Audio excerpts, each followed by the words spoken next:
యెహోవా, నా కొరకు పొంచియున్న వారిని బట్టి నీ నిత్యానుసారముగా నన్ను నడిపింపుము. నీ మార్గమును నాకు స్పష్టముగా కనపరచుము. గొర్రె మందలను చీల్చివేయడానికి వచ్చిన సింహం వలె అపవాదియగు సైతాను దేవుని బిడ్డలో ఎవరిని మృంగుదునా అని గర్జించుచూ సింహం వలె వెతుకుతూ పొంచి ఉంటాడు.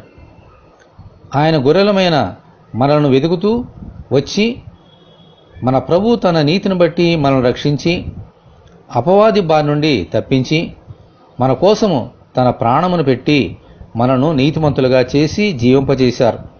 దేవునికి స్తోత్రము కలుగునుగాక. ఆమెన్. మనము దారి తప్పుపోకుండా నేనే మార్గమును సత్యమును జీవమునే ఉన్నానని చెప్పి ఆ స్పష్టమైన మార్గములో నడిపిస్తున్న దేవునికి మహిమ కలుగునుగాక. ఆమెన్.